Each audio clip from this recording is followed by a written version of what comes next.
Қайырлы күн қыздар. Бүгін сіздермен бірге ешқандай таразыны да миксерді де қажет етпейтін, өте оңай жасалатын, қарапайым ғана дәмді болып шығатын пирогтың рецептісімен бөлісетін боламын. Видеоны лайк басып пікір қалдыруды ұмытпаңыздар. Ендеше кірісейік. Бізге пирогқа қосатын заттарды өлшеуге қарапайым шай ішетін кесе болса болғаны. Бізге қажет заттар: 1 кесе қант, 1 кесе май, 1 кесе сүт және де 2 кесе ұн, аздап қопсытқыш және де 2 дана жұмыртқа. Ең алдымен ыдысымызға жұмыртқаларымызды жарып аламыз.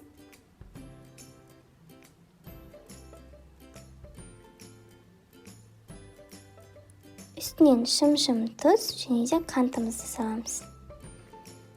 Венчикпен жақсылап араластырып аламыз.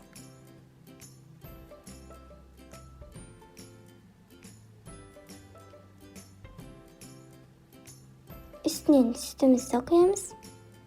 Тағы да жақсылап араластырып аламыз. Иіссіз сұйық майымызды қосамыз. Араластырып, ұнымызды електің көмегімен елеп қосатын боламыз. Бізге 2 кесе ұн қажет.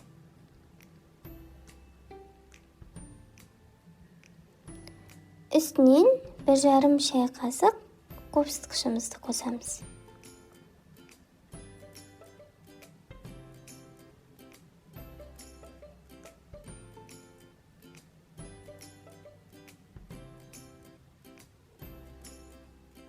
Жақсылап қоймалжың масса болғанша араластырып аламыз. Меніңше түйіршіктерін қалдырмай араластыруға тырысыңыздар. Неге бізде осындай қоюлықта масса шығу керек. Пирогымызды пісіретін формамызды дайындаймыз. Менде осындай кольцо, көлемі 20 см. Сіздер кез келген силиконовый форманы пайдалансаңыздар да болады, немесе кекстің қалыбына құйып пісірсеңіздер де жарайды.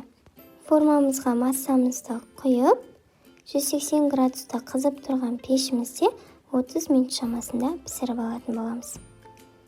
Пісіп шыққан пирогымызды міндетті түрде осындай шпажканың көмегімен тексеріп көреміз. Піскен, піспеген анықтау үшін.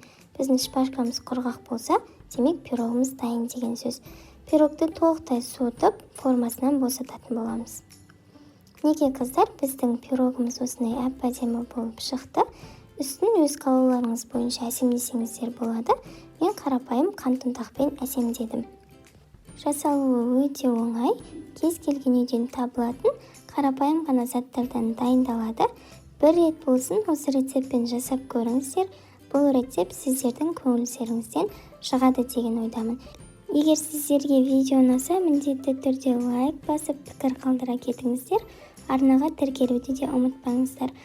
Алдағы уақытта осы YouTube арнамда сіздермен жақсы рецепттермен бөлісетін боламын. Сондықтан тіркеле кетіңіздер. Міндетті түрде жасап көріңіздер. Ас болсын. Келесі видеода көріскенше.